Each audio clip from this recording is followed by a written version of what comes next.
Más cordiales y muy buenas tardes. Esperando que podamos asimilar en mejor forma los conocimientos o la información que el día de hoy vamos a trasladar. Estamos utilizando siempre como libro base el libro del doctor Larios Ochaita. Les dije en la primera clase que era la 8ª edición del año 2015. Hoy vamos a hacer uso de este texto y vamos a partir de la página 23, analizando el contenido de la 23 a la 29 de momento. Entonces, situémonos en la página 23 del inicio y allí en su parte inicial, en el epígrafe, dice concepto. Vamos a tratar de definir el concepto del derecho internacional, que quisimos hacerlo en la clase anterior, pero que sin embargo, dadas las circunstancias por las que había atravesado y que ya era muy corto el tiempo, pues yo considero que no logramos abordarlo con la claridad y con la dedicación que se merece. Vamos a iniciar diciendo que diversos autores del derecho internacional público han pretendido y le han dedicado tiempo a definir esta disciplina jurídica del ámbito del pensum del derecho, por lo menos de nuestra facultad, y también esta disciplina como parte de un todo del derecho internacional público. Entonces, ¿qué vamos a decir del derecho internacional? Vamos a decir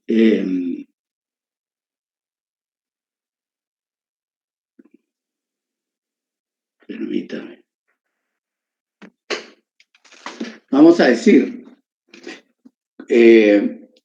con el doctor Larios, dice que el derecho internacional, vean bien de dónde parte, que es un conjunto de normas que procuran una convivencia pacífica entre los estados.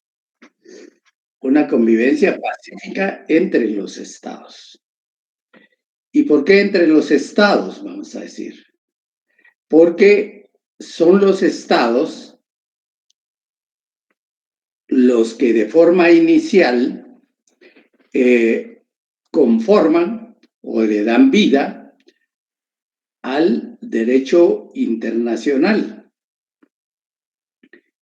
Entonces, los órganos de los estados son los órganos principales del derecho internacional público. Tanto es así que en una de las escuelas que pretenden definir el derecho internacional dice que son solo los estados los protagonistas de esta disciplina del ámbito internacional. Entonces acá establece el doctor que el derecho internacional público es el conjunto de normas que procuran una convivencia pacífica entre estados. Y sí, efectivamente, tiene razón en cuanto a lo que dice conjunto de normas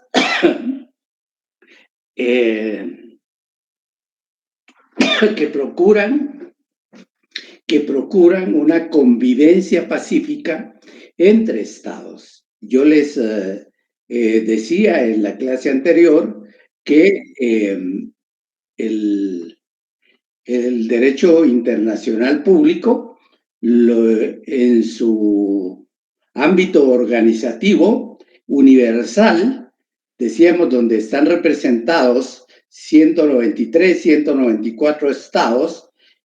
Lo que pretendía era alcanzar la paz, por un lado, y por otro lado, la convivencia pacífica a través de una colaboración dentro de los mismos, entre los mismos estados, no dentro, sino que entre los mismos estados, ya sea de forma bilateral, multilateral o de manera universal.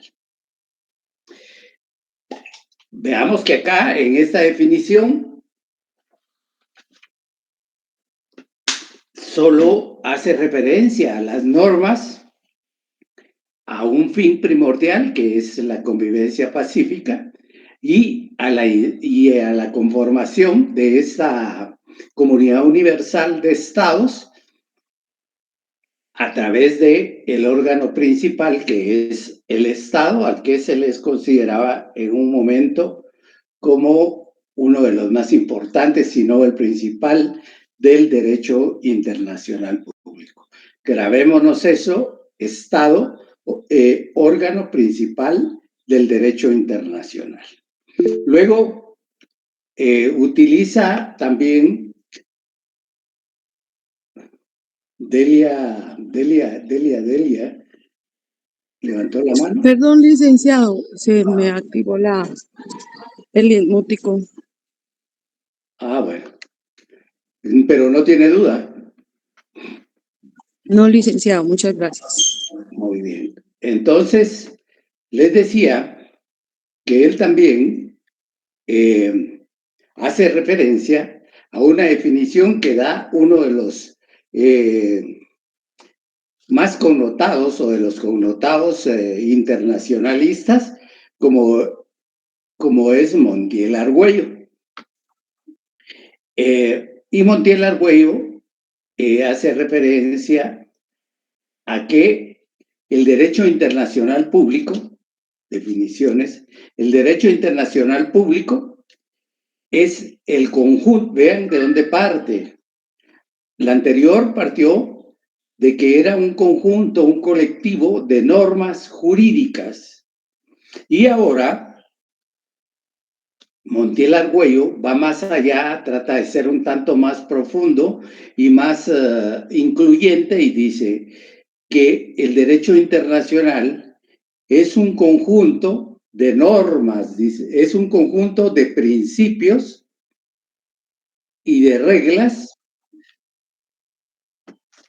que determinan los derechos y los deberes mutuos de los sujetos o partes de la comunidad internacional.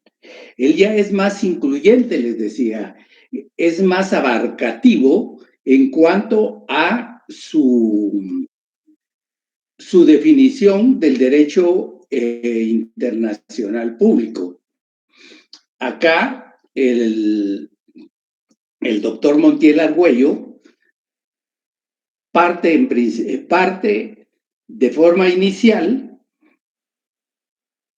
al definir el derecho internacional como un conjunto, en primer lugar, de principios. Y sí, porque el derecho internacional público está sustentado en una base de principios sobre los cuales descansa el derecho internacional público. Los principios que los mismos estados, con la finalidad de preservar la paz y de mantener la colaboración entre sí, elaboran, pero también están los principios que han sido determinados por la costumbre, por los principios generales del derecho y por la jurisprudencia, que, como veremos más adelante, formarán parte del entinglado que forma el derecho internacional. Serán las fuentes fundamentales de las cuales se van a nutrir los jurisconsultos, los magistrados de las diferentes cortes, para resolver casos determinados. Entonces, hablamos de principios que están establecidos como parte de ese derecho internacional, como parte de la costumbre internacional, que es fuente del derecho internacional, como parte de los principios generales del derecho, que son los que le dan un espíritu importante al desarrollo y a la interpretación del derecho internacional público, y también a través de la jurisprudencia que se maneja con respecto a las diferentes interpretaciones e integraciones que le dan los magistrados, ya sea de la Corte Internacional de Justicia o ya sea de otros de la Corte Internacional Permanente o de las diferentes cortes y tribunales de arbitraje que pudieran integrarse y que tendrán esa base. Pero hablemos de los principios. ¿Cuáles serían unos principios fundamentales del derecho internacional que serviría a los estados para poder invocar en un momento determinado? O los principios generales que los estados tienen el deber de respetar en todo su quehacer, en toda su actividad con respecto a los otros estados miembros o los otros sujetos del derecho internacional. Y entonces hablamos de el principio de igualdad, es decir, todos los estados en su conjunto o todos los estados de manera individual son iguales frente a los conglomerados, frente a los frente a las diferentes estructuras que se establecen para la cooperación, para el desarrollo también de los diferentes grupos de estados que pasan a integrar esos mismos. Hablamos de la ONU, hablábamos de la OEA, hablábamos de a nivel de nuestro medio, hablábamos del SICA como parte subregional de grupos de estados que se integran para colaborarse entre sí.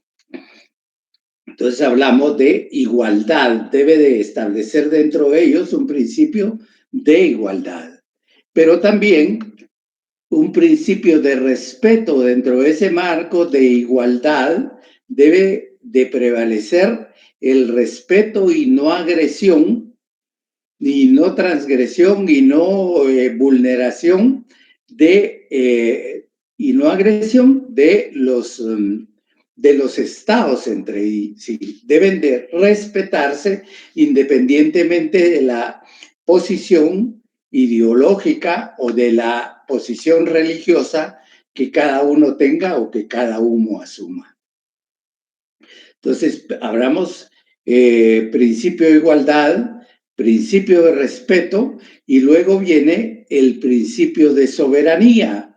Este principio de soberanía es muy importante porque a la par del principio de igualdad, estableceremos también el respeto y el reconocimiento que cada uno de los estados tiene con relación a otro. Es decir, que lo reconoce como semejante y en ese ámbito, en esa idea de reconocimiento como un estado de derechos y de obligaciones, entonces debe el respeto mutuo. Y como Estado tiene una soberanía que respetar, una soberanía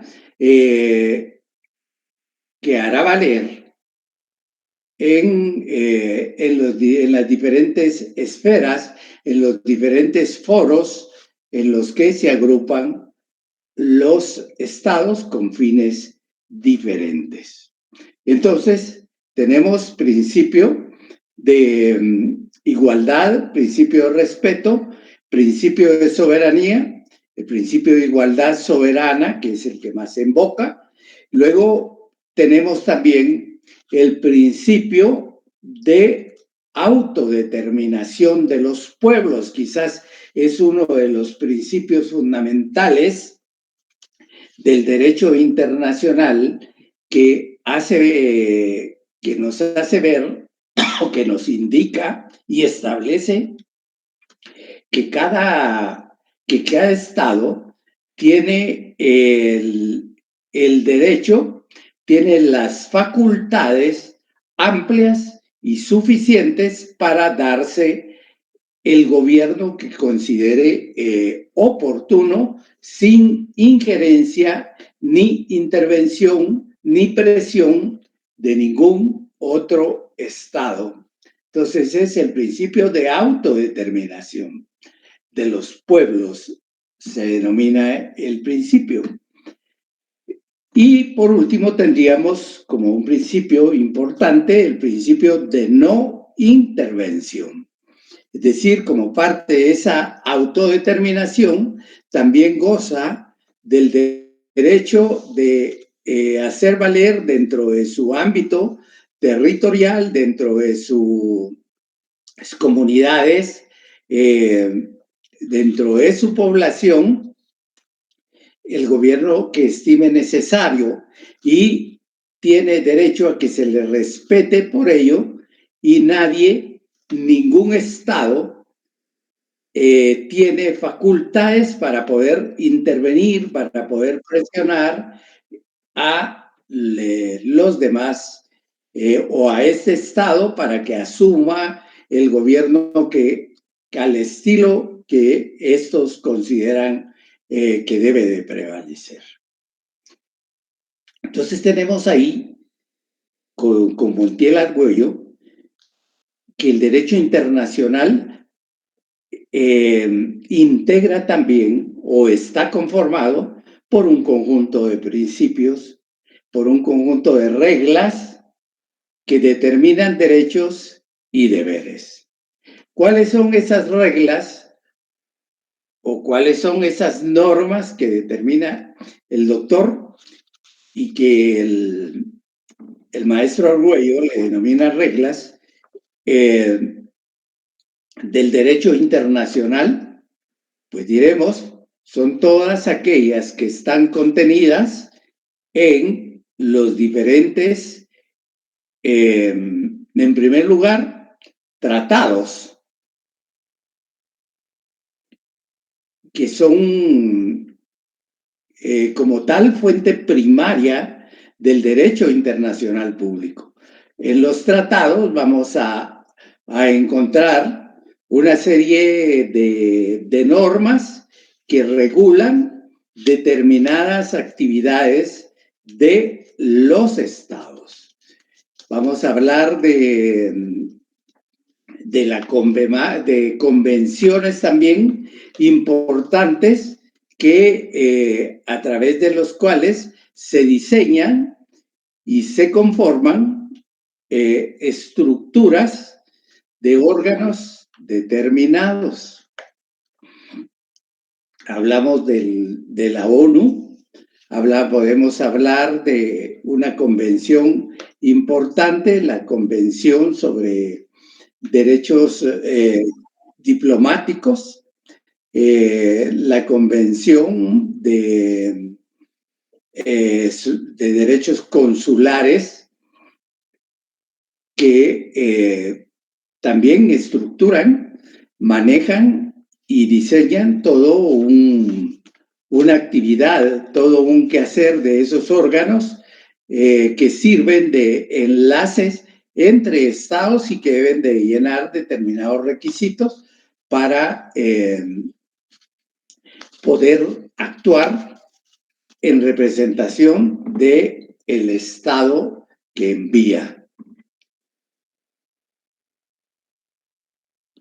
Tenemos también una convención, como este conjunto de normas, este conjunto de reglas, una convención importantísima que entró a regular una actividad histórica de siempre del hombre como tal, del individuo, de los grupos humanos que hacían uso de la mar para poder negociar, para poder compartir, para poder comer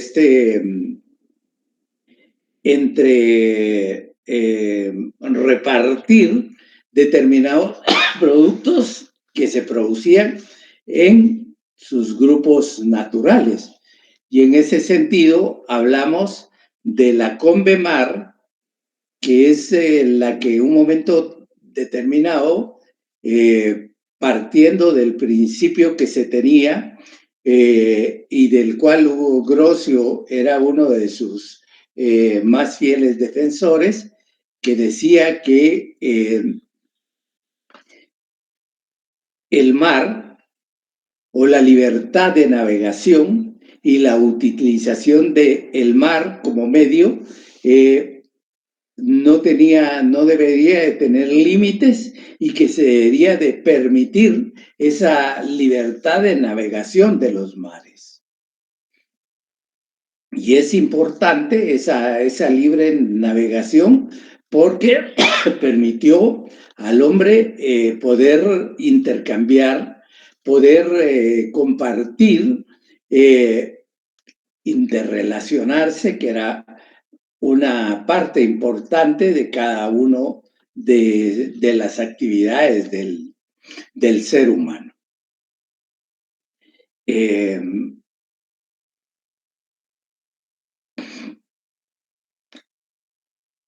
También esta convención lo que hace es dividir esa masa de mar salado y a cada una asignarle determinadas actividades con relación también a la soberanía de los estados ribereños. Importante esta convención, que la vamos a ver más adelante cuando veamos los derechos del mar. Dice también que son derechos y que son deberes. Cada estado tiene derechos y cada estado tiene deberes, tiene obligaciones. Y esto lo encontramos en una convención también importante de 1963, que es la Convención de Uruguay, en la cual se establecen derechos y deberes, los derechos y deberes de los estados, dentro de los cuales establece también la no intervención de los estados y el respeto al reconocimiento de estos órganos iguales entre los diferentes, dentro de la comunidad internacional. Decía también que esta definición es abarcante, es incluyente, porque acá, como ustedes pueden ver, haciendo una comparación con la definición anterior, vemos que hace referencia a la convivencia política entre estados. Únicamente hace mención a una convivencia entre ¿quién? Entre estados. Esta definición como que es un tanto más reduccionista con relación al Estado, al reconocimiento únicamente al Estado. Sin embargo, en esta definición de Montiel Argüello encontramos que además de los estados que tienen derechos y que tienen obligaciones, también, dice, están los otros sujetos o personas de la comunidad internacional. Y aquí cuando nos hace referencia a sujetos, a otros sujetos de la comunidad internacional, hace referencia a las instituciones interestatales con personalidad jurídica propia, con capacidad, creadas por los mismos estados en su conjunto. Tenemos también a las entidades o a los órganos especializados, organismos especializados del derecho internacional. La UNESCO, la OIT, la OMS, y en fin, todas aquellas que tienen una actividad específica con relación a una problemática determinada de cada uno de los pueblos, y con los cuales, al ver las problemáticas que se producen a nivel de población, pues interactúan entre estados, organismos del Estado, organizaciones del Estado y la comunidad y la entidad internacional. Entonces, vemos que Montiel Argüello nos hace referencia a principios, nos hace referencia a normas o reglas del derecho internacional, nos hace referencia a las personas dentro de las cuales, personas jurídicas dentro de las cuales se encuentran estos sujetos del derecho internacional, que son organismos especializados, organismos que fueron creados por los propios entes igualitarios, soberanos del Estado. Y entonces, luego nos dice que también está sujetos o personas, y cuando habla de personas, pues hace referencia a el individuo, a la persona individual, que dentro de ese ámbito del derecho internacional también va a tener derechos, va a tener obligaciones y por supuesto va a tener responsabilidades a nivel internacional cuando transgrede normas establecidas en el derecho internacional y reconocidas por todos los estados del mundo.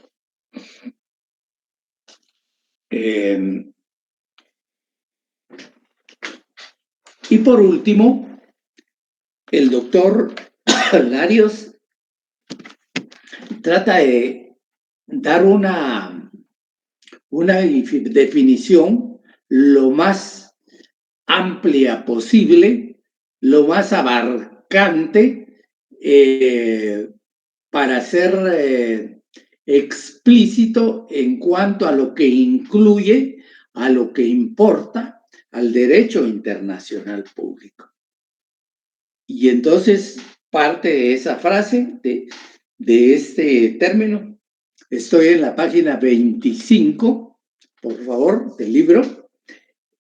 Dice el doctor, digamos, en el párrafo segundo, dice, digamos que el derecho internacional es la combinación de todas las definiciones anteriores, la que mejor responde a dar una idea general, dice, más o menos exacta de lo que es el derecho internacional público contemporáneo. Hay una preocupación ahí en cuanto a que se pretenda definir el concepto lo más ampliamente posible para que nosotros como estudiantes o como parte de esta formación tratemos de entender qué es el significado de este derecho internacional público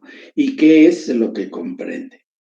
Y entonces, él lo describe, dice, describámoslo así. Dice, el derecho internacional público es el conjunto de normas, ya lo dijo allá, y o, aquí ya incluye, y o principios que rigen las relaciones. ¿Las relaciones de quién? Las relaciones entre estados, las relaciones entre los entes intergubernamentales internacionales, entes especializados internacionales, entre las organizaciones no gubernamentales, pero que tienen reconocimiento y personalidad jurídica a nivel internacional, y así sucesivamente, y el individuo. Entonces dice, y o principios que rigen las relaciones.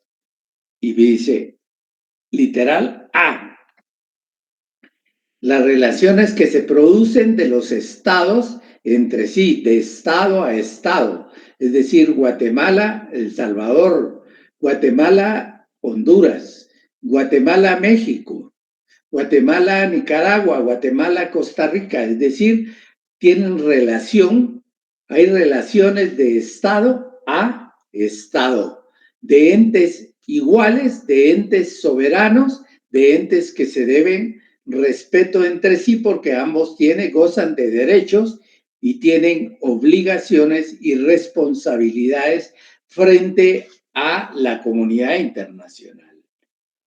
Entonces va a regir estos principios y estas normas regirán relaciones de los estados entre sí. Luego dice de los estados y aquellos entes internacionales que sin ser estados en el sentido pleno de la palabra, reciben tratamiento de estado. No son estados, pero que reciben tratamiento de estado. ¿Quiénes son? Entonces aquí hablamos del Estado del Vaticano como tal, que recibe un tratamiento importante. También tenemos a la Orden Militar de Malta, que sin ser Estado también goza de preeminencia y del respeto de las normas inclusivas del derecho internacional con el cual tiene relaciones con cada uno de sus entes, de sus sujetos, de sus estados.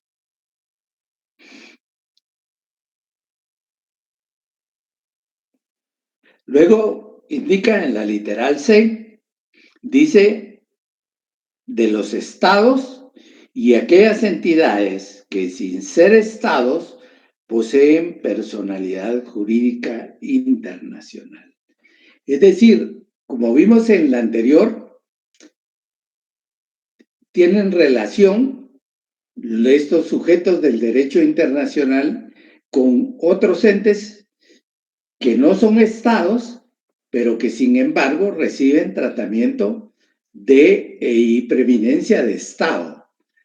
Y por eso son esas organizaciones específicas que el derecho internacional les da un estatus dentro del ámbito del derecho internacional, que es la Orden Militar de Malta, es una orden militar, y luego al Vaticano, que también se le da el tratamiento y la preeminencia y el respeto de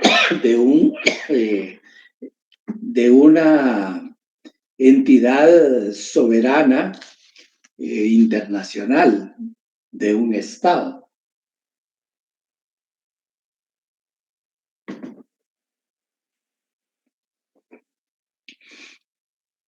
De ahí nos hace referencia a las relaciones que pueden establecerse entre sujetos de derecho internacional. Hablamos de Estado, hablamos de las entidades intergubernamentales, de las entidades especializadas, hablamos de las organizaciones no gubernamentales y hablamos del individuo. Entonces, hay relaciones que se pueden establecer dentro de estos mismos y estas entidades como tal fueron creadas y fueron reconocidas en el marco del derecho internacional, y dentro de ese marco de derecho internacional se les otorgó la personalidad jurídica que les da la posibilidad de ser sujetos de derechos y obligaciones y de ser personas que tienen la capacidad de poder negociar con los otros sujetos, con los otros entes del derecho internacional.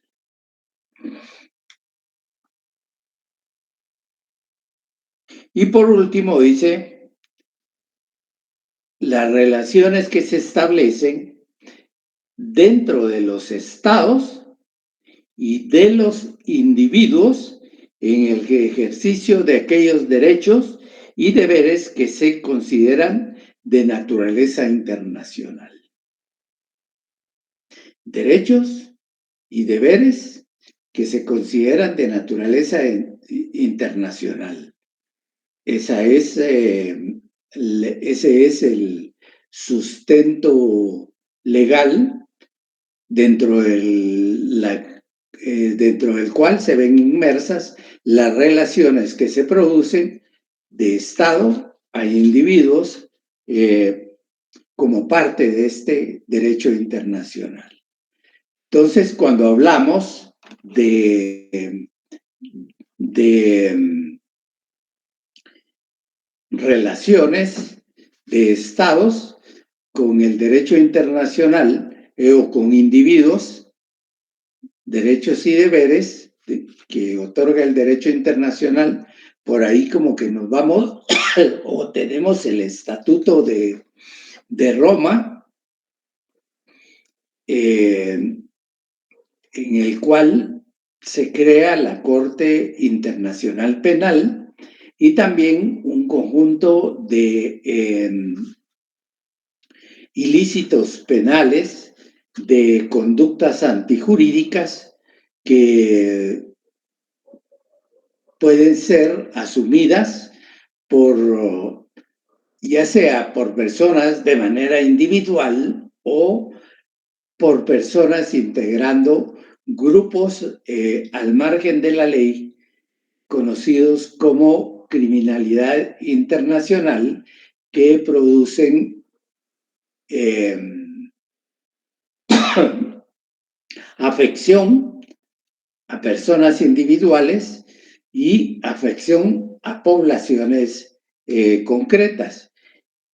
Estos individuos o este grupo de individuos que están dentro del marco de la comunidad internacional son aquellos que adecúan su conducta a las normas o a la norma que determina, o al tipo penal que determina qué es un terrorista, quién es un terrorista y qué es el terrorismo a nivel internacional. Esa es una de las figuras antijurídicas.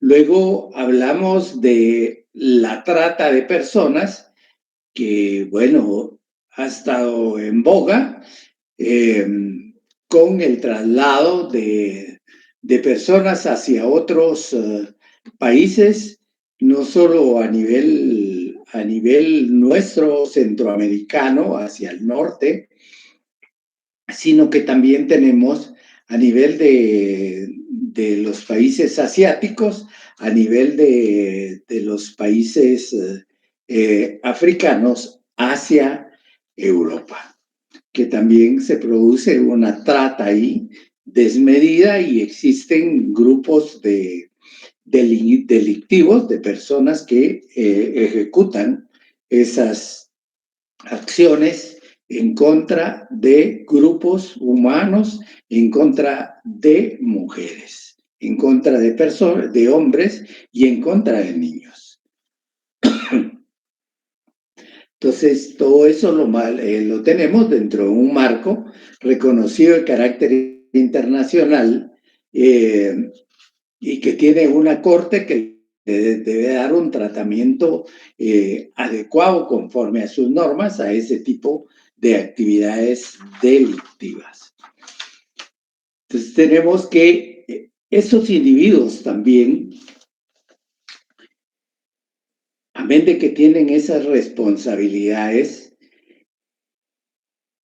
se les impone el deber de respeto a sus semejantes, a los otros seres humanos, con los cuales podrá convivir dentro de un territorio estatal bajo claras normas o estrictas de respeto a los derechos humanos.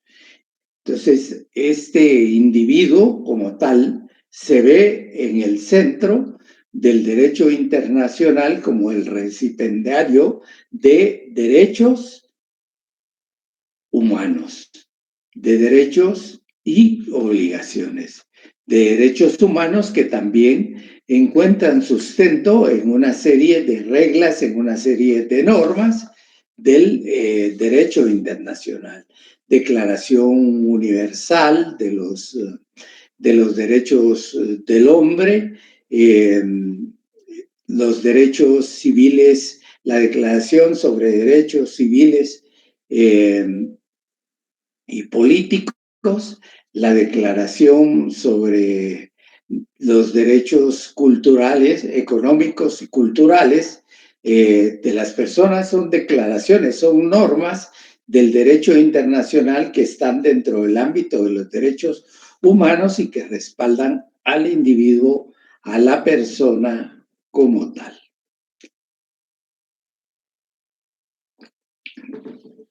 Con ello, entonces, hemos tenido un repaso así muy general a la idea de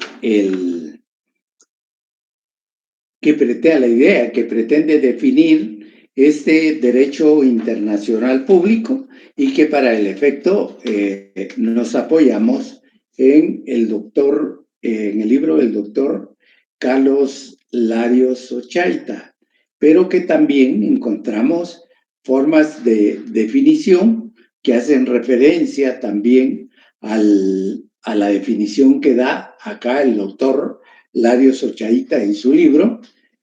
Encontramos en el libro del Derecho Internacional Público del doctor Luis Alberto Padilla, que nos da algunas definiciones importantes, pero que en alguna medida ya logramos tener la panorámica, la idea general de lo que abarca y de lo que integra esta disciplina internacional que es parte del pensum de estudio de nuestra carrera. ¿Alguna duda, algún comentario con relación a eso, previo a pasar al otro punto, que es la denominación que se le ha dado a lo largo del tiempo al derecho internacional público? Los dejo en el uso de la palabra 1 minuto o medio minuto, si tienen dudas. Si no, entenderé que quedó claro. Gracias, licenciado. Todo claro de mi parte. Bueno, muy amable. Entonces, buenas tardes, don Carlos Pérez. Yo tengo una duda, licenciado. A ver, eso es importante. Cuando, digamos, uno escucha las noticias, por ejemplo, el ataque de una nación a otra. Y, por ejemplo, mencionan que la comunidad internacional condena los actos, por ejemplo, de grupo Hamas contra Israel o viceversa. Cuando se habla de la comunidad internacional, ¿a qué se refiere el licenciado? ¿A la ONU o es algún otro ente que está debidamente establecido? Sí, cuando hablamos de comunidad internacional, hacemos referencia a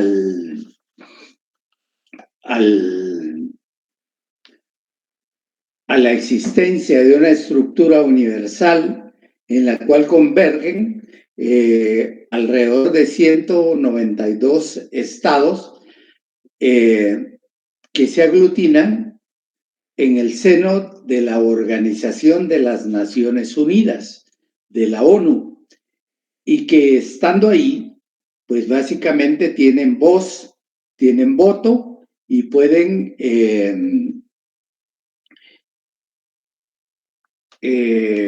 alzar su voz, pueden expresarse, pueden manifestarse dentro de uno de los órganos de las Naciones Unidas, como lo es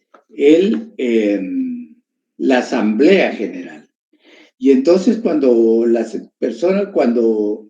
se habla de manera muy general de comunidad internacional, lo que se refiere ahí es básicamente a la Organización de Naciones Unidas, a la Asamblea General como su órgano máximo, pero también a su representante legal, a su vocero, que es el secretario general de las Naciones Unidas, el que en nombre de las Naciones Unidas, en un momento determinado,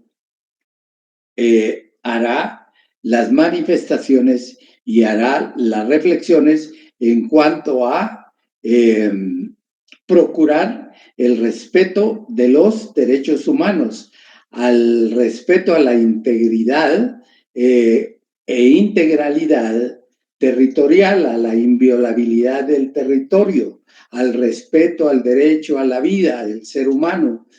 Ahí estamos hablando de derechos humanos, el respeto a la integridad física.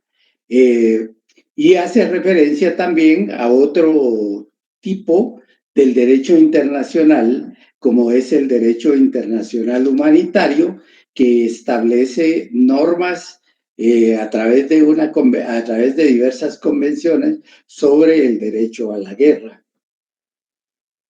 Pero también encontramos expresiones en grupos regionales que también tienen expresiones con respecto a ese tipo de circunstancias que pueden darse de agresión de un ente soberano frente a otro. Muchas gracias, licenciado. Me queda claro. Muy bien, Ashley de la Cruz ha levantado la mano. Disculpe, licenciado, es que lo paché por accidente. Ah, un accidente más. Dalila Caroli González Escobedo. Buenas tardes, licenciado. Con una consulta respecto a lo que usted estaba conversando de los derechos y el respeto a la vida, la integridad de la persona. Estuve escuchando en las noticias que el presidente de Guatemala ha aceptado recibir refugiados que sean deportados de Estados Unidos hacia acá, Guatemala. Entonces, ¿cómo se puede tomar la participación de Guatemala en el apoyo a lo que el presidente Trump está haciendo? Sí, una situación bastante compleja, porque si bien el presidente de la República, les decía en la primera clase, que es el órgano principal que tiene las facultades de definir la política internacional, también debe de cuidarse a su población, por supuesto, de no afectar la seguridad de sus ciudadanos. Entonces, cuando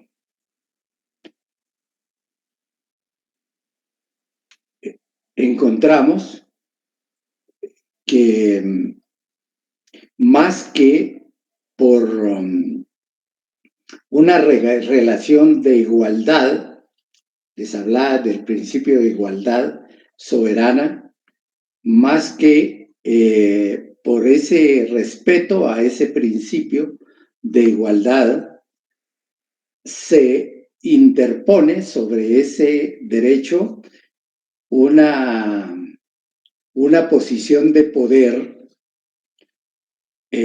sobre la base de presiones determinadas, de que ya no vamos a enviar esto, que ya no vamos a enviar lo otro, y el otro bajo temor, toda vez que no tiene carácter suficiente para decir, momento, detengámonos, hablemos, platiquemos, porque es a través del diálogo que se llega a acuerdos.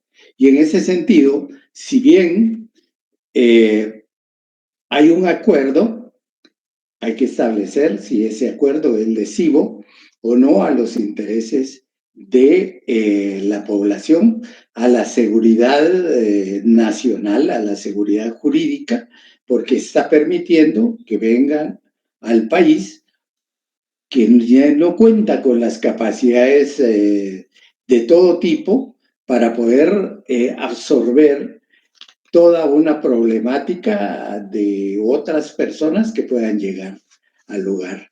Entonces, en ese sentido, como que no existe una relación de igualdad entre uno y otro, sino que lo que se establece, no hay relaciones de coordinación, no hay un diálogo entre iguales, y lo que se establece es una relación de poder, independientemente del perjuicio que se pueda ocasionar al otro, y eso es lo que ha sucedido ahí, a mi juicio y parecer.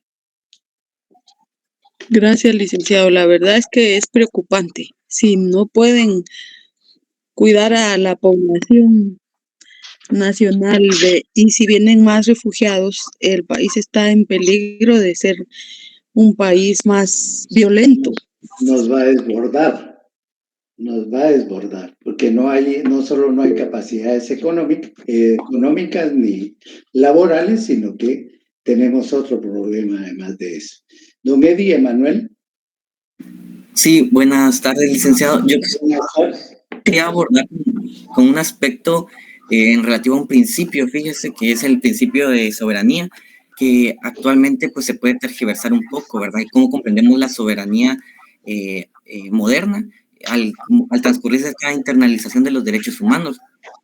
Y aquí surge un concepto bastante interesante, licenciado, que es más que nada le voy a hacer como un comentario que tengo yo en torno a lo que he ido aprendiendo poco a poco, que es sobre la responsabilidad de los estados frente a las violaciones de los derechos humanos y cómo se entiende la soberanía en torno a ellos. Porque aquí se deriva un concepto bien importante en la teoría internacional, que es la teoría de la responsabilidad de proteger de los estados, que fue adoptada en el contexto de la cumbre mundial del año 2005 y la reafirmó la resolución de 1674 del Consejo de Seguridad en el año de 2026, que establecía justo que establecía, que les digo, este concepto de que cuando los estados no tenían la capacidad o el interés de proteger los derechos humanos, surgía la necesidad de que la comunidad internacional interviniese. Entonces se establecía este nuevo concepto de que los estados deberían de limitarse cuando aquellos no tienen la capacidad o proteger los derechos humanos, la comunidad tendría que tomar dos decisiones. Uno, primero, brindarle los mecanismos a los estados para que pudiesen establecer sus, o establecer su orden jurídico para devolverle los derechos humanos o intervenir militarmente. Esto lo vimos cuando el Consejo de Seguridad emitió una resolución para interceder en Libia por el tema de la dictadura de Gaddafi. Y también justamente cuando empezaron, el mismo Consejo de Seguridad estableció la resolución para que se interviniese en Haití por las violaciones graves a derechos humanos que existían ahí. Entonces, a lo que yo iba era como para tratar de retrotraer a que la soberanía actual siempre se va a ver limitada cuando estas violaciones a derechos humanos existan y el Estado no tenga el interés de protegerlos. Entonces, con lo cual se genera esa legitimación para que la comunidad internacional tome estas dos vertientes que había explicado anteriormente. Y solo eso. Gracias, muy agradecido. Sí, es importante ese principio de la obligación de proteger que tienen los diversos estados y que el mismo se impulsa también en el momento en que se produce la afección a las Torres Gemelas y que por ahí se presiona para que se incluya a nivel del Consejo de Seguridad esta adición a las funciones y facultades del derecho el Consejo de Seguridad de Naciones Unidas. Y con relación a Libia, pues básicamente ahí lo que encontramos era un estado opulento, un estado en desarrollo, en pleno desarrollo, y que en el momento de la intervención, en vez de proteger, lo que hicieron fue destruir a un estado estable, desarrollado, que atendía a la mayoría de su población. Eso es en cuanto a eso, y entender que definitivamente es al ente o al órgano que ejerce el organismo ejecutivo o preside el organismo ejecutivo de los estados, al presidente o a los primeros ministros, a los que les corresponde la facultad de decidir y diseñar la política internacional y de atender a partir de ahí también las diferentes peticiones y acuerdos con los que puede llegar con respecto a otros estados o entes soberanos, como así lo son en el caso que hablaba la compañera Dalila. Entonces, muchas gracias. Vamos a entrar a ver el otro punto de este programa. Nos vamos a la página 27. Marilyn Fernanda, también se le marcó. No, buenas tardes, licenciado, disculpe. Solo venía a preguntar algo que es de otro tema, pero con una consulta. A la orden. Sí, gracias. Usted estaba hablando sobre la clasificación o tipo de estados anteriormente, ¿verdad? No entraba a clasificación, les entré a hablar sobre el Estado, los principios. Estamos en la definición de lo que es el derecho internacional público y hablamos del Estado como un órgano principal del derecho internacional, pero que convive y hace vida también jurídica, económica, política con relación a los otros sujetos del derecho internacional, como lo son las entidades, como lo son los individuos, como son las ONGs a nivel internacional. Oh, está bien, sí, es que yo creo que me adelanté un poquito porque a mencionarles sobre unos que menciona el doctor Padilla, pero yo creo que eso lo veremos más adelante. Sí, Perdón y sí. muchas gracias. Bueno, estamos a la orden. Entonces, entremos al tema. Les decía, página 27, el doctor Larios, que se refiere a las denominaciones del derecho internacional público, que en el decurso de la historia se ha pretendido darle a esta disciplina determinada denominación, determinado concepto para ir entendiendo a qué se refiere la actividad que se realiza dentro de las relaciones que se producen entre los diversos sujetos del derecho internacional. Y entonces, en primer lugar, nos tropezamos y encontramos la denominación que se da en Roma, fundamentalmente, con un funcionario de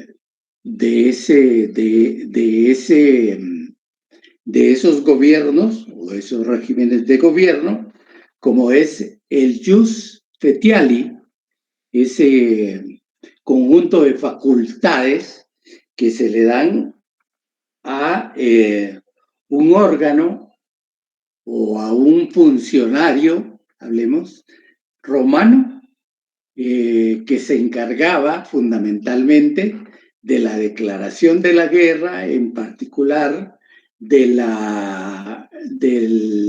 las actividades que iban encargadas a conciliar y a establecer la paz, y que por eso se denominaba así, derecho o el jus fetiali o el derecho fecial, que era referido a este funcionario en particular. Dice, jus fetiale, así denominada en Roma, al individuo miembro del colegio de 20 sacerdotes encargados de los ritos y de conocer la declaración de guerra, la celebración de treguas y la conclusión de los tratados de paz, encargado de regular las relaciones de tipo diplomático de la antigua Roma. Es decir, que por la función que asumía este funcionario en particular, que era dedicada en un momento determinado a todos los temas relacionados con la coexistencia pacífica, podríamos decir, entre los diferentes pueblos de ese entonces, pero también hacer las declaraciones de guerra y a establecer relaciones diplomáticas con los estados. Entonces se dice que esa amplia actividad o ese amplio elenco de actividades y de funciones de este personaje era la que daba pie para la realización de este derecho internacional que se relacionaba entre diferentes grupos humanos que pervivían alrededor de las ciudades romanas. Entonces, por eso, la primera denominación es la del derecho fecial o del jus fetiali, que es el que se refiere a este funcionario, a este sacerdote en particular, encargado de la declaración de la guerra y de las relaciones diplomáticas entre los estados. Luego tenemos que más adelante, pero también siempre dentro de ese ámbito de tiempo, encontramos otra denominación que es la del jus gentium, el derecho de gente, el famoso derecho, que era el derecho que tenían todas aquellas personas bárbaras que estaban alrededor de las ciudades romanas y que no eran ciudadanos romanos. Entonces, con ellos tenían un trato diferente a través de estas normas del derecho de gentes, del jus gentium. Dice el doctor que entre los romanos tenía dos significados este derecho de gentes. Dice, en su sentido opuesto al jus civile, el derecho o disposiciones legales aplicables solamente dentro del Estado romano a los extranjeros o peregrinos. No tenían el derecho o la aplicación o el reconocimiento como ciudadanos romanos, sino que eran peregrinos, eran extranjeros fuera del derecho romano o fuera de esa clasificación de ciudadanos romanos. Y luego tenemos la otra, que es dice, disposiciones de orden legal establecidas por la razón natural y observadas por los estados de la tierra. Ejemplo, una figura de contrato de compraventa. Entonces, tenemos que dentro de ese derecho de gentes era también ese conjunto de normas aplicable a los peregrinos, aplicables a los extranjeros, y los ciudadanos de Roma, a ellos se les aplicaba el jus civili, que era diferente al jus gentium. Posteriormente, en la Edad Media, se denominó jus inter omnes gentes. En la Edad Media, vean bien, primero hablamos del Imperio Romano, más atrás, y ahí luego hablamos de la Edad Media, y en esa parte de la evolución, podríamos decir, de los grupos humanos, encontramos ese término que es acuñado, inventado por el teólogo Francisco de Vitoria, que era un teólogo, dice el doctor, de la Universidad de Salamanca. Él tuvo el privilegio de haber sido el primero en sostener la teoría de una comunidad de estados regulados por un llamado jus inter omnes gentes, o el derecho de los hombres o el derecho de los extranjeros. Luego tenemos que se denominó por parte de uno de los grandes filósofos de la época, como era el inglés Jeremías Bentham, que le llamó por primera vez derecho internacional. Él es el que, Jeremías Bentham, es el que utiliza por primera vez el término de derecho internacional. Dice el doctor, aquella rama del derecho que solamente se aplica a y entre los estados. Es decir, viene en principio con un criterio reduccionista, dándole la denominación de un derecho internacional aplicado únicamente a esas entidades soberanas igualitarias del derecho internacional. Dice, también es muy común que se utilice el término ley de naciones o derecho de las naciones. A nivel de Corte Internacional de Justicia, a nivel de la CIG, encontramos que ellos, de acuerdo al doctor también, pero de acuerdo a distintas resoluciones emanadas de ese órgano jurisdiccional internacional, encontramos denominaciones como que se refieren a este derecho o a este conjunto de normas, principios, como derecho internacional. Ahí ya encontramos un reconocimiento bastante importante a una denominación de las normas que perviven entre estados y entre entes jurídicos con personalidad jurídica propia. Luego también se utiliza dentro de ese el derecho de gentes, del que hablamos con anterioridad, y la ley de las naciones. Derecho de gentes y ley de las naciones.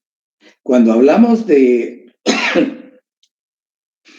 naciones, estamos hablando de comunidades que hacen vida dentro de los estados y que tienen una identidad propia, tienen un acervo valorativo, axiológico, importante, reconocido por ellos mismos como naciones, como grupos diferentes dentro de un territorio, pero que pertenecen a un estado.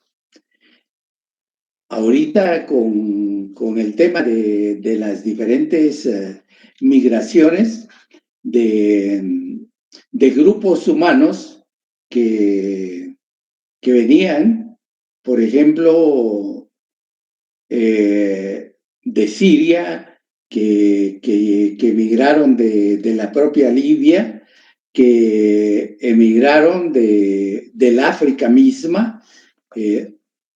Encontramos entonces que llegaron a otros estados, pensemos de los europeos, de la Europa central, de Italia, Francia, dentro que tienen o que se rigen por un ordenamiento jurídico,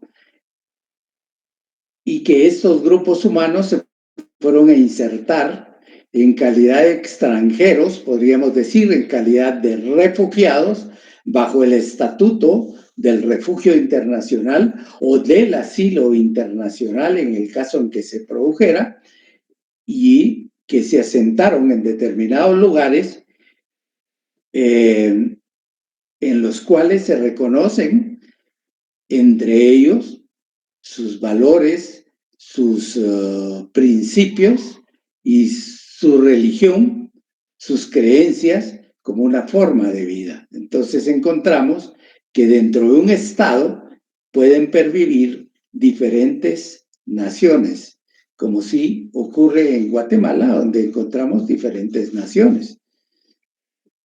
Xinca, hay xincas, hay garífunas, hay mayas, hay dice, ladinos, y así, pueblos diferentes, pero que perviven y hacen vida dentro de un mismo territorio y forman parte de esa población que le da su razón de ser a un elemento fundamental que es la población dentro de un territorio como parte de los elementos de un Estado. Entonces, no se puede hablar de ley de naciones en el ámbito del derecho internacional, sino que es derecho internacional el que se produce en ese marco del derecho. ¿Alguna pregunta?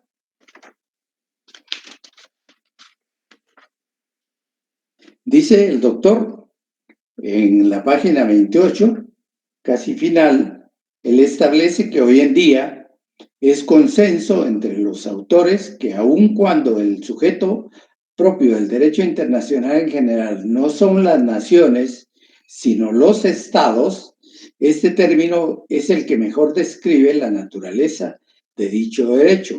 Se descarta, dice, el derecho de gentes y la palabra, ya que la palabra gentes hoy en día carece de significado internacional, y se descarta ley de naciones porque la nación no es sujeto propio del derecho internacional, aun cuando es común que una sola nación forme un estado. Eso sí, puede darse. Bueno, nos vamos a quedar acá porque ya solo faltan algunos minutitos y ustedes tienen una clase posteriormente, y para que se preparen, entonces vamos a dar por finalizada la clase acá. Tenía el compañero, uno de los compañeros, la idea de crear un chat y que lo iba a enviar por los mensajes para que todos formaran parte del mismo. Ya Sí, licenciado. Ya lo envié en el chat. Ah, es Gustavo. Ah, correcto, sí, aparece el chat acá. Muy bien. Entonces, vamos a traer, puede ser parte de ese WhatsApp y para resolver dudas, para consultas también, vamos a utilizar esta plataforma para estar al día. Entonces, si no hay comentarios, no hay dudas, nos vamos a quedar acá y ustedes listos para entrar a su segunda clase. Cuídense mucho y los veo el día martes de manera personal. Feliz tarde, licenciado. Feliz tarde, licenciado. Feliz tarde, licenciado. Buenas tardes. Para todos. Feliz tarde, Lic. Adiós. Feliz tarde.